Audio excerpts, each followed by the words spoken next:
Murder था, अब इसका खुलासा हुआ, क्या तथ्य निकल के आए फिर इसके? शुक्रवार को एक डेड बॉडी मिली थी।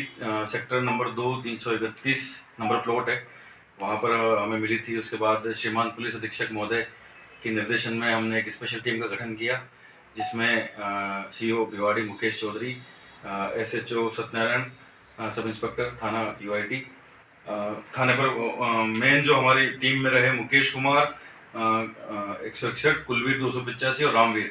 इन्होंने अच्छी मेहनत करी और वहाँ के आसपास के पारंपरिक जो पुलिसिंग है उसको अपनाते हुए सारे सीसीटीवी कैमरास को चेक किया कि किस व्यक्ति का मूवमेंट किस तरफ जा रहा है, कौन आ रहा है।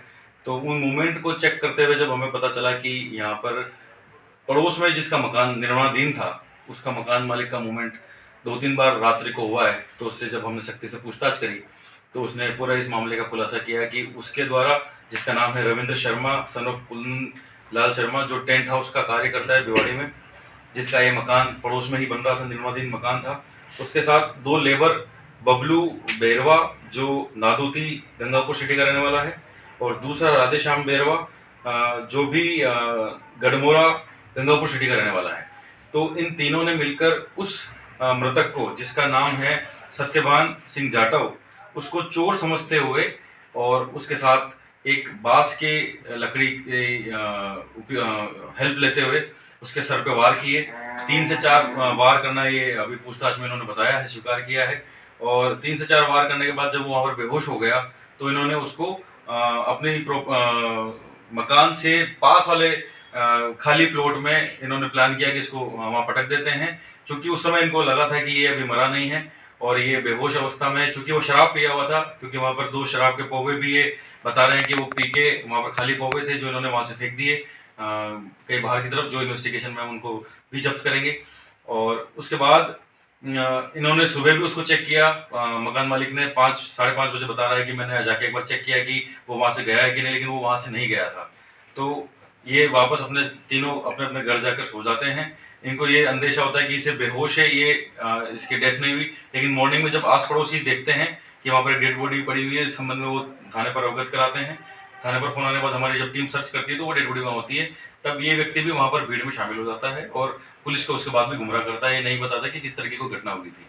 तो मोटा मोटी ये 3 आरोपी हैं जिन्होंने उस व्यक्ति को, जो शराबी था, सत्यवान सिंह, शराब के नशे में इनके मकान में वहाँ बैठा हुआ था और उसको चोर समझकर इन्होंने उसके ऊपर लकड़ी, बांस की लकड़ी से वार किए और उस कारण उसकी मृत्यु। मेरे को सर, आरोपी भीड़ का हिस्सा था, तो कहीं ना कहीं पुलिस ने चुनौती थी इस पूरे ब्लाइंड मर्डर को खोलने में, तो मेहनत के साथ साथ किस तकनीक का भी इसमें इस्तेमाल किया गया? इसमें कई फैक्टर्स काम करते हैं।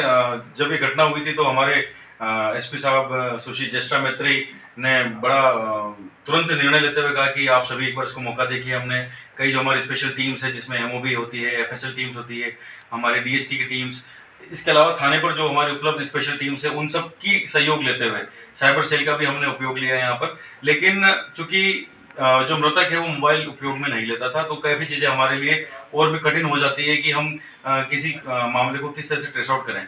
लेकिन फिर भी एसएचओ यूआईटी और डीवाईएसपी भिवाड़ी, इन्होंने काफ़ी अच्छा कार्य इसमें किया। और पारंपरिक पुलिसिंग जिसे कहते हैं कि हमने सारे सीसीटीवी आसपास के जितने भी थे, तकरीबन 1 किलोमीटर की रेडियस में जितने भी कैमरे उपलब्ध थे, उनको हमने चेक किया। क्योंकि जहाँ पर ये मकान था, जहाँ ये डेड बॉडी मिली है, उसके पास में ही मकान मालिक का भी घर था, तो हमने वो कैमरे को भी ज़्यादा अच्छे से चेक किया कि उसका मूवमेंट है या नहीं। क्योंकि उसने बताया था कि मैं तो रात को घर खाना खा के सो गया था, उसके बाद मैं कहीं गया नहीं, लेकिन उसकी मूवमेंट हमको जब पता चली कि वो मूवमेंट रात को भी कर रहा है, तब वो शक के दायरे में आया और हमने इस केस को क्रैक किया। इस पूरे घटनाक्रम में देखते हुए सब बात करें तो क्या जिस तरीके से मृतक की जो मौत हुई, उसको किसी तरह भी अपन ये नहीं कह सकते कि शायद उनका कोई ऐसा इरादा रहा होगा, इसको क्या गैर इरादतन हत्या भी कहा जा सकता है? ये तो कोर्ट का काम है, ट्रायल के दौरान कोर्ट डिसाइड करता है। क्योंकि हमारे लिए तो ये एक मर्डर का मामला है, क्योंकि इन्होंने बाद में भी हमें पुलिस को गुमराह करने की कोशिश करी। क्योंकि अगर इस तरह का मामला था तो रात्रि को पुलिस को इन्फॉर्म कर सकते थे।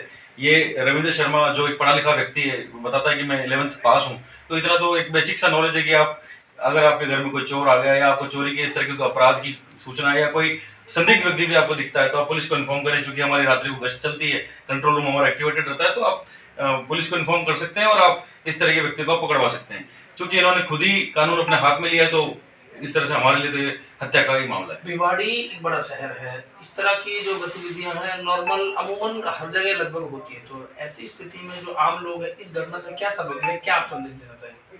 हमारा तो ये संदेश है कि इस तरह का कोई भी संदिग्ध व्यक्ति और ऐसा कोई भी आपको मामला अगर संदिग्ध लगता है कि आस पड़ोस में या आपके घर के आसपास, तो उसको तुरंत आप पुलिस को सूचित करें, संबंधित एजेंसी को आप सूचित करें।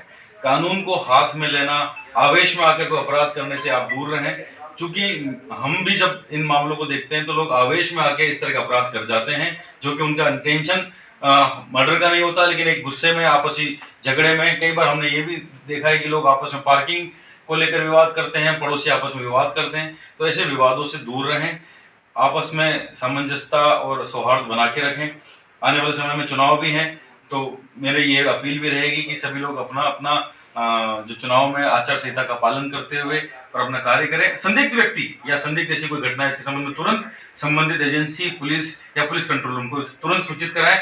हमारी पुलिस तुरंत उस मामले को देखेगी। हो सकता है कि आप किसी अपराध को आप टाल सकते हैं, या कोई अपराध आपके हाथ से होने वाला तो वो अपराध आपके हाथ से रुक सकता है। थैंक यू, ये बड़ी बात एक